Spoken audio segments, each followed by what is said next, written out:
Welcome to B2B, Boots to Books, the show where we explore the journeys of veterans and military-connected students as they navigate their paths from service to the classroom and beyond.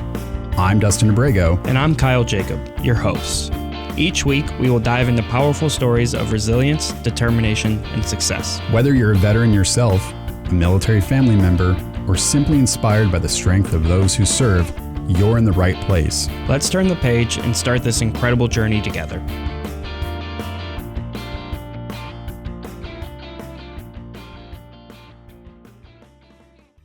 Hello, and welcome back to B2B, Boots to Books.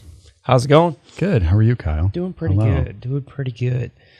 So, this week, we are talking about environment, and when we talk about the environment, not climate change or anything like that, more so college environments, whether it be here at LCC, community college, universities and stuff, how Kyle has seen, maybe I've seen as well through the students I work with, how the environment for military connected students, and when we talk about that, we're probably talking people that actually serve, maybe not dependents. It could be, I'm sure there's some caveats, but how that is good for them, some definite improvements and whatnot. And this is not a critique cast, but more so solutions and some stuff that Kyle did in his grad program of like, hey, here's solutions that I've seen or things that would be working overall. Yeah, and a lot of the stuff that we're going to be talking about is backed by some research. Unfortunately, a lot of the research in student veteran in higher education is really old. A lot of it came out when the GI Bill was first written in like 2006. And then they didn't really keep up with it. So there's some stuff from like 2021, but most of the stuff's from like 2015 and older.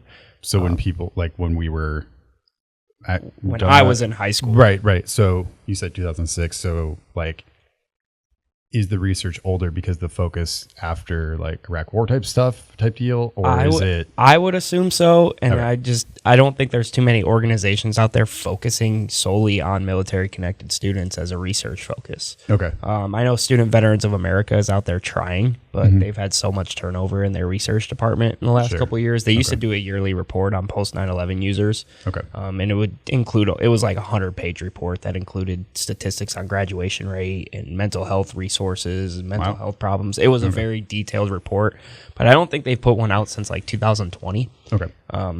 Like I said, they've just had a lot of turnover in their organization. So, but yeah, this is a couple of papers I wrote in grad school looking at this stuff. And it's honestly my passion and why I want to do what I do is to come in and help solve some of these issues that are going on campus. And I don't want to be all doom and gloom. I mean, there is some great things that veterans are doing. Sure. Veterans outperform their peers in every statistical category on a college campus. So all demographics, when you say peers, we're saying someone that has served at this age, ethnicity, economic background, all these things. I'm saying all student groups. All student groups. Okay. Cool. Not to like toot our horn or I mean, this is the show to do it, right? Our graduation, like student veteran graduation rate is like 2 times the amount of normal population. And it's like 4 times the accelerated rate as other non-traditional students. Okay. So even when you compare veterans with non-traditional students, because most of us are non-traditional, we still outperform that population significantly. Me and Kyle both have a master's in higher ed, so I'm going to backtrack because we use a lot of terms that, and we're both first gen also, so we have to make sure that we're being appropriate for all audiences. Yeah, so when we talk these things, we're saying non-traditional in the sense of 18, high school, in and out. I've heard a better phrasing at NAS, but I heard it one year and I don't remember what the heck it's called. Instead of saying non-traditional, it sounds... I always use adult learner. Yeah, right. Like it just helps with the age gap. And I feel like that has a context too, though, that people get weird. Yeah, but if we're talking, I feel like if you're talking to, and I say this, like people without master's degrees in our field that might not understand the jargon, it helps, traditional versus adult learner, I feel helps with that age difference because most of the time when we use those two terms, it's age. Right. So when we're talking traditional, out of high school, 17, 18, 19, versus someone that is returning or non-traditional, just to break it down for everyone. And then you're saying graduation rate is like not at a time frame of 4 years, 2 years, just like people start and then they finish, right? Yes, and I'm also talking time frames. So I think on average it takes about 6 years to complete a bachelor's degree across all demographics. Which people don't get that, like, people that's don't not, understand that. Well, you can do it in 4 years. And I was like, right, if you take summer classes, if you're taking 15 credits, more than full time. So right, but on average it takes 6 years. Like, that's just the national average of how long it takes to get a bachelor's degrees. For veterans, it's like 4.5. And is that because of they bring in credit and experience, or? I would say it's a multiple amount of the things. Sure, right. So yes, that probably helps. Obviously, okay. You're coming in with credit. Yeah, it's going to take a little less time to get your degree, and then also like the GI Bill allows you to go through the summer. It allows you you have funding year round with the GI Bill. Right. So you're able to take more classes. You're able to take summer classes, and that's contingent on a lot of different things as well. And we can dive into some of those things that might come up during that education that make it challenging to get that education. So statistically, these people, your peers and stuff, veterans, military people, are a high achieving group that are going to graduate sooner and at a higher rate inherently, even with any of the stuff we're about to talk about. Yes. Awesome. Okay. Yeah. That's great. Because so a lot of like I said, like the GI Bill hasn't been around very long. I mean, the old GI Bill's been around 40s since the 40s, but like it wasn't great, and they had to restructure it. Right, the GI Bill that we think of today, the post 9/11 GI Bill, in its first year of implementation, saw a 300,000 influx of student veterans using benefits. God, yes, wow. So that's awesome. when I say the old GI Bill was not that great, and the new GI Bill. We're seeing new hotness, and it works. It works. So, and it's expected to grow with the pullout of Afghanistan and everything that was going on. We're expecting it to grow by 10% in the next 3 years. Usage? Yes. Oh, okay, cool. We both have jobs then for sure. Love that. Right. Yeah. So job security for us. Yay. Mine's federally mandated. I don't know about Dustin's, but yeah. So with that influx of students coming to our campus, what are we going to be doing, and what are universities going to be doing? A lot of this stuff is about 4-year institutions, but that was the study at the time. But I think it can apply here as well. Right. But like, what are we going to do as a campus to welcome these student veterans and make sure that they have a home? And how are we going to understand as practitioners? How are we going to educate faculty members? How are we going to educate everybody across this campus about the issues that are going on with student veterans and make it a welcoming place for them to call home for the next 2 to 4 years of their careers. Sure. So what's the biggest one that sticks out to you out of your reference of writing these and doing these? What was like the big, like, this, either you felt it, saw it, or stuck out the most of like, why?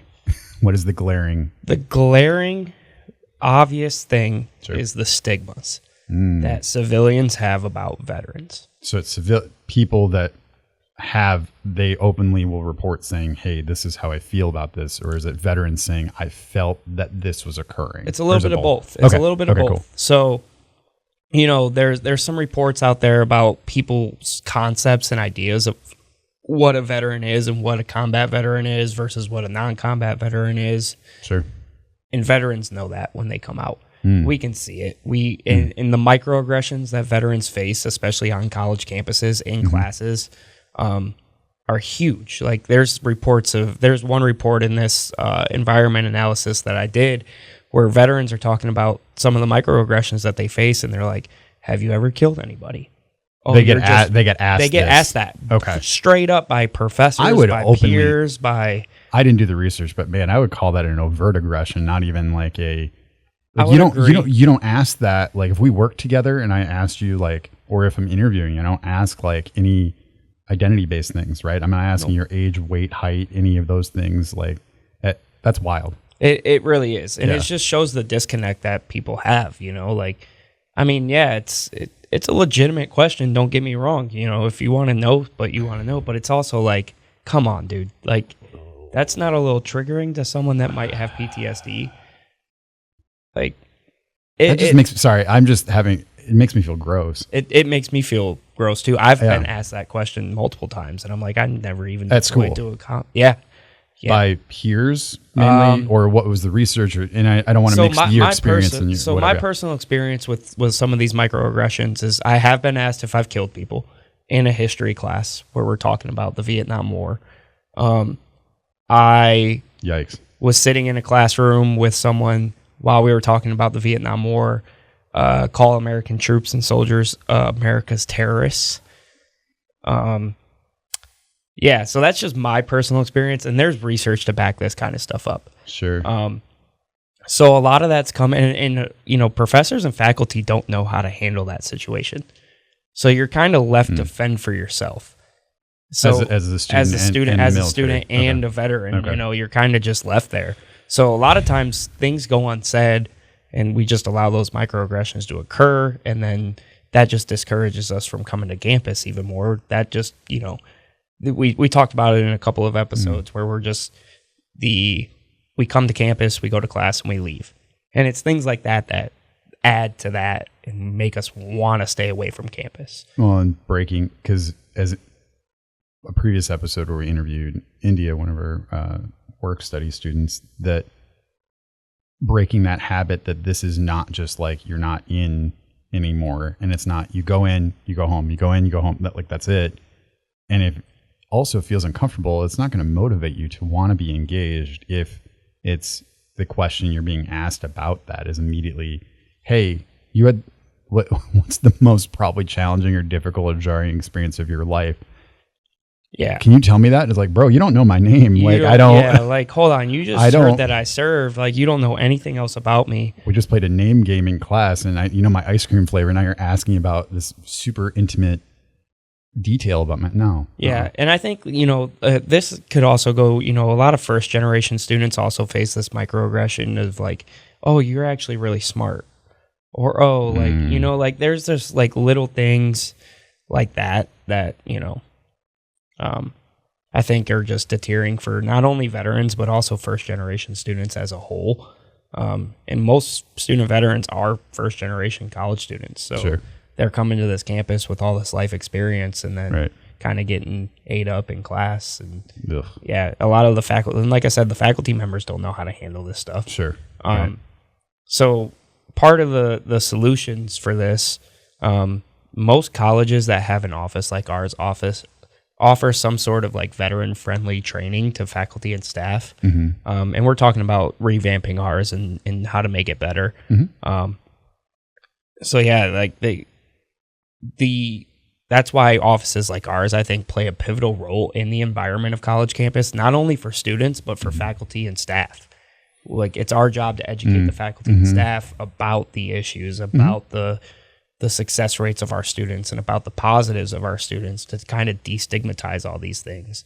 And that, so when these microaggressions and these other problems happen, faculty and staff are equipped to handle that situation. And we want it, you can ask and be curious about the person, the experiences they've had, but what you ask is how, you're at a party and someone asks you something and you're like, why'd you phrase it that way? Or it's just like awkward. You can be like, oh, like, that sounds like a lot. Were you in, or like, can I ask like how many tours you did? Wow, that's a lot of time. And like allow the person to open up. And like, I think that social training to be able to do that is probably an important thing that a lot of these centers need to do, of like the proactive, not necessarily just reactive to students all the time and being there for them, but for those other professionals in the industry. Yeah, absolutely. I think that's, I've commented on this and commended you before about how proactive you are with students. And I think that's a great thing. And I think that's where we kind of need to start is, being proactive about breaking that stigma and how to ask questions and how to make that veteran comfortable in your office without just shouting out and being like, tell me about the most traumatic experience of your service, because most veterans do want to talk about their service. It's just how you ask and how you frame those questions to make them comfortable to talk about that. Yeah, exactly. And also, like, if there's something super traumatic that they did, they don't want to feel like they're, some crazy murderous terrorist. Like,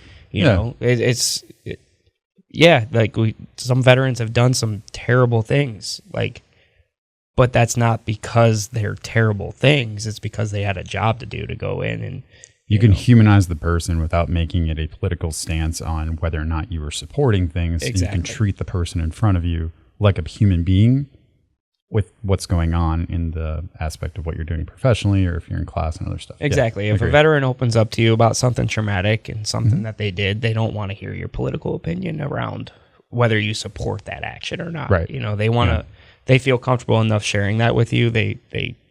You should kind of just humanize the situation, like you said, and go from there. But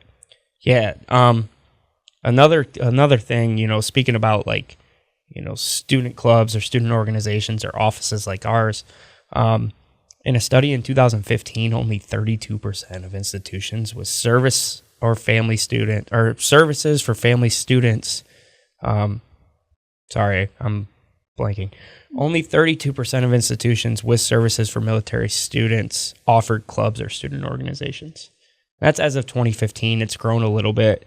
The latest report from SVA had 1,416 clubs and organizations listed under their banner. So there's probably more out there that aren't reporting it. But from what's reported, how many colleges and community colleges are out there? Mm-hmm. This is far below the number of what we would like to see on our end to get these students involved on campus and have a safe space for them to connect with other veterans, connect with other military connected students, and have a place that they can call home for the 2 to 4 years that they're at our school. There's layers to that because, as you said at the end, whether it be a college or a job or a career, you're going to quit, you're going to leave, you're going to go somewhere else if you feel like people don't care about you. If you're just there for a paycheck, sure. But if you're the one paying and going there and you're like, I don't think anyone gives a dang about me, I almost swore, if they don't like that, then they're going to leave. And that makes total sense. Backing up to what you said about 30% or so. So if an institution gets GI Bill money from the federal government, like your position, like we've talked about before, federally, they're required to have like a person at least, if not an office. Most places do, at least that I've come across, depending on the school size, depending on how many people, whether or not they even accept the GI Bill. I feel like most do for the most part. So that's, and when we said SVA, that's Student Veterans of America. So it's actually a national organization that has campus clubs or chapters and stuff. It's like, it's like the national fraternity for student veterans. Right. It's not a fraternity, it's not Greek life, but that's my comparison. Yes, a national student org that is meant for this reason, for student veterans. Correct. To connect. And it's only 30% even have clubs. 32%. And that was, that's old data, like I said, before. It's 2015, so sure. It's 9 years old at this point. Right. So the data's obviously probably changed, and it's probably post-COVID. It's probably worse. Post-COVID, not to be a downer. Yeah, like we don't know what it was. We don't know what it was in between 2015 to 2020, so we can only go off of what we're seeing now. Sure. And I'm seeing a huge issue with engagement of our students, not only on this campus, but from every one of my friends that works on it, at a university or another community college with student veterans. They're having the same issues. And the issue is for the students, not for us saying, why aren't students hanging out with us? It's how are we creating those spaces for them to feel comfortable and want to be engaged, not saying, why aren't students meeting with us? I never want to point the finger, and I don't think you were. No. But, okay, so environment, there's no spaces for these people to feel like they can just hang out and be normal. Correct. Okay. Correct. And there's another study that I found interesting where veterans feel like they have to tone back their language. Oftentimes we're very assertive. We're very to the point. Required of our job. We don't. Sure. It's not like we can be, have those like little microaggressions towards each other at work when we're in our service. Like, no, you got to get a job done, and you're going to get told exactly what you want, how they want it done, and when they want it done. I thought I was just old that everyone was calling me sir now, and I was like, oh, I've hit that point where I just get called sir, and I went, nope, that's because of the population, and I just it's like, the population you're working with, and a lot of students feel like they have to tone it down because they're often seen as too aggressive or too assertive because they're an outlier. They're like why are you doing that? Right. So, and then, they feel like they don't have, we talk about safe spaces all the time. Sure. Well, then they don't feel like they have a safe space to be their full authentic self. They feel like they have to strip back some of their identity in order to fit into this, Right. fit in socially to this campus and the environment around them, rather than, oh, this is just how they talk and how they are. And there's no ill will against it. It's just, they're going to speak their mind and they're going to get things done. Sure. So yeah, that's another really interesting piece on it that I found. And then we can talk about the mental health aspect of it. Sure. We can talk about what are some things that you think we should do, whether it be for us, educators, or other schools and stuff, of what are, so there's several different things, right? How can we do that, or suggestions for future? Yeah, so I think the big thing is, like, centers like ours need to connect with each other. So, right now we talk with MSU, we talk to Central Michigan, and there's conferences and there's a whole bunch of different things and opportunities for us to connect with other schools and kind of talk about what issues they're seeing and how they're addressing these issues, what's working, what's not working. So there are spaces to bounce ideas off of each other, and that's great. But however, like I always say, every campus has a different environment and a different climate. 100%, It's a different home for everybody. So you can take all that with a grain of salt and try to implement it at your campus, but what works at one campus isn't going to work at another. Or it could, but it might not. Sure. And it's also like a lot of people, I've seen this a lot in higher education in general. I feel like we try an event, it doesn't work, so we can it. Yeah. Instead of being consistent with it. Okay. So I think, like, something we're doing the coffee and donuts. We're doing the Military and Family Success Summit. Right. Those are two events that are brand new. Right. While the first coffee and donuts had like 4 students, Sure. we're going to keep doing that. Right. And hope that it brings more students in. And I think having something that's consistent in, lost my train of thought. Something that's just consistent and, just providing that space for our students to come and be the students without any pressure from the outside world to conform to whatever society's norm is, quote unquote. And they can just be themselves and learn how to transition, I think some other of what higher ed could do is oftentimes, and sometimes I'm guilty of this too, is the people putting on the programs, the events, and other things will do things that they like doing, which is great. Like I like doing this. I want to do this in my job. Is that the best for the student? I'm here as, to be honest, a public servant, right? Yes, I work, I'm not like with the state of Michigan or a federal employee in that regard and to that level of like a servant, right? I'm not doing jury duty type deal stuff, but am I serving the needs of my students? What did they want? And asking them what they want, or the people that we're connected with, like our students that work with us, like asking India and Courtney, and I'll be like, what do you think, or what would you like to see? And again, the diversity, like we've talked about within military connected students, people have served, is huge. So we can't just go, well, these 2 people said it, cool. But just because Dustin likes it doesn't mean that it would work for other people. Like, I would rather do our event that we have today, the Success Summit, in the morning, because that's when I'm more awake. We know that more people come out of the blue and walk in our office and stuff in the afternoon. And, with work schedules and stuff, like maybe in the future we'll have to do this after work, adjusting your work schedule. Do I love that? No, because I want to go home, right? You have a dog at home, like I want to go home and chill, like, right. But is that serving the needs of the student? And I think sometimes as professionals, we go, yeah, but like, that doesn't sound fun.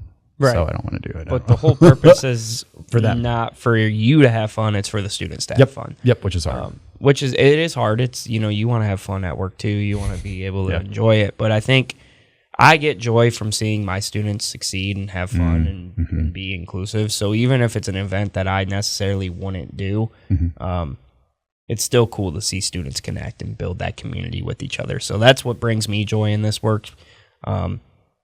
you know, I at my old school, like we did bowling nights because everybody loved bowling. I hate bowling. Really? I was going to say, oh, we should do that. I see right there. I got to cool. Absolutely. I would do that because I know it's a way to bring people together. You know, people like bowling, people like hanging out. I suck at bowling, so I don't personally enjoy it. Yeah, I'm not. But yeah, like if that's something that brings the students together, then absolutely we should do that. Yeah. Yeah. So, and that's something we've talked to SVA, like our SVA about. India is very proactive about actually launching some events this year. And, love it. So that's one of the ones we've talked about, you know, and we've talked about different things from, you know, a movie night on campus where we bring a big projector screen and just invite people out to bring lawn chairs and watch a movie. We've talked about, you know, going to a shooting range and connecting that way because, you know, we all have training in it. Of course. So, you know, maybe in a that's safe, a way. Professional way that is like, you know, right. of course. And then, you know, there's just other things that we can do that try everything and don't get discouraged from the things that fail, because if it fails once, it doesn't mean it's going to fail the second time you do it. Mm-hmm. So oftentimes I think it's approach from our side of things. Mm-hmm. And I think we get very discouraged as professionals when something doesn't work and we're just fast to can it. Well, yeah. Why did you spend student dollars on this? Why did you spend money on this? 3 people showed up. Was that a good investment of time? And it's like, well, you know, you got to keep trying stuff, unfortunately, and see what works. And that's you know, that's the roadblock that we, you know, oftentimes will see with, you know, like you said, with we're spending our student dollars and we're trying to reinvest it back into our students, but sometimes it fails. Right. And then we get pushed, you know, to like try different things and say, you know, so there's it's very multifaceted, and I don't think there's an easy fix, but I think there's things that we can do as professionals and as centers and as offices like ours to connect with each other and try to educate our faculty and staff about what's going on with this population, what the truth is, and to destigmatize a lot of things that are going on with student veterans. So what other takes would you think, real quick, because we're probably going to be at time here, do you think would be, for anyone listening, maybe they're not even, again, in higher ed and working in that way, you have a coworker, you have a friend of a friend, someone that's served, how would you approach them to be like, hey, like, to make them feel welcomed while acknowledging it of what they've, like, their service, without being, because in the past I've met people, and I don't do this currently in the role, and I go, oh, thank you for your service. And people are like, what do you mean? Like, yeah. So you immediately shook your head. And some people are like, hey, okay, cool, thank you. But it's like, thank you. Like, I don't, like, it's a thing I did. I shouldn't do that. And you're going to tell me that. I can see what should someone do if they're just interacting with someone. You shouldn't not do that. Let's just say it that way. However, you should learn a little bit more about the service before you thank them. Okay. For me, if some stranger comes up to me and is like, thank you for your service, I'm like, what service? I packed some parachutes and mopped up a motor pool for 4 years, you know, like, versus, you know, I think you hinted on it earlier, you know, you asked the questions of, oh, where did you serve? How many deployments did you do? Learn a little bit more about the person before you just go in and say thank you. Yeah. You know, if they're showing, you know, if they're saying, hey, I did 4 combat deployments and blah, blah, blah. Where were you stationed? Where were you stationed? Where were you? Yeah. I didn't know many of our students were in South Korea or Japan and stuff. And I went, oh, wow. And they're like, no, I just know Japanese now. And I was like, oh. Yeah. So I have no idea, right? I think that, you know, oh, where did you serve? Where were you stationed? I think that's a perfect starter. Yeah. What branch were you in? Like, learn more about the service and be engaging and willing to connect with the student first before you just jump off and like, oh, thank you for your service. Because that just comes off as like, oh, this, like, I'm going to say it, this bootlicker. Like, ooh, wow. Okay. Like, that's the mindset that we have. That's fair, yeah. And it's like, wearing my I voted sticker. Don't get me wrong, you should still vote and stuff. Absolutely. But when we see that, like, over patriotism of like, thank you on the 4th of July and Veterans Day. Besides that, leave me alone. Right. Yeah. Exactly. And it's like, that's rough. Even on those holidays, we're like, all right. Yeah. You know, it's like, I'm Veterans Day, we'll go get our free Applebee's. And, free Applebee's. Okay. Oh yeah. They're Veterans Day. Any veterans listening to this, look up your local Veterans Day deals and just go get free food for the whole month. Everywhere gives free food on Veterans Day. It's awesome. I think just being intentional about getting to know the person before you go ahead and just like thank them for their service and are like overzealous about the service. Sure. Is a great way to start and build that connection with your student. I think overall, our major takeaway is in general from what you've written and stuff, and like maybe we can, if you have a digital copy of this somewhere, maybe we can upload that to the show notes so people can view your research and stuff and have some sources if they really want to get in the nitty gritty and stuff.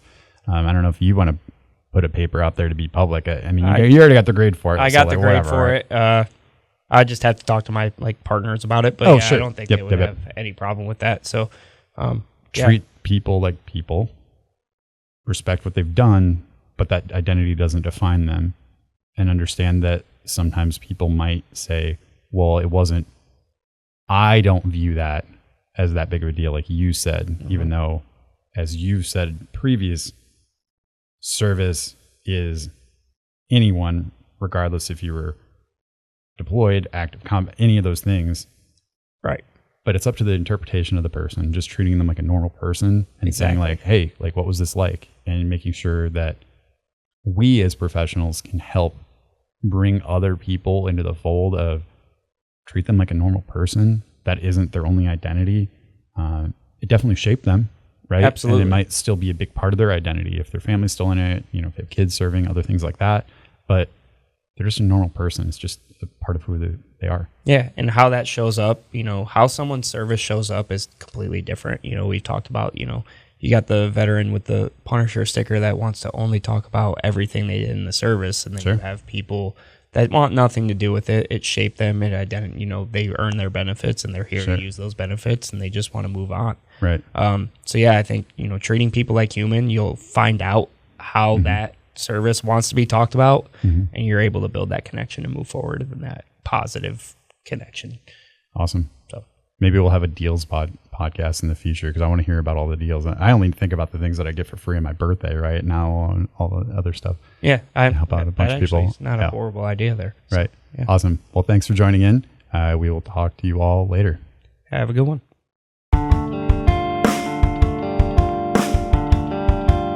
You've been listening to B2B, Boots to Books. Thank you for joining us on this journey through the inspiring stories of veterans and military-connected students. If you enjoyed this episode, please subscribe, leave a review, and share it with your community. We'd love to hear from you, so connect with us on social media or take a listen to previous episodes at lccconnect.com or find us on your favorite streaming platform. Remember, every story is a step forward. And together, we can build a bridge from boots to books. Until next time, stay strong and keep moving forward.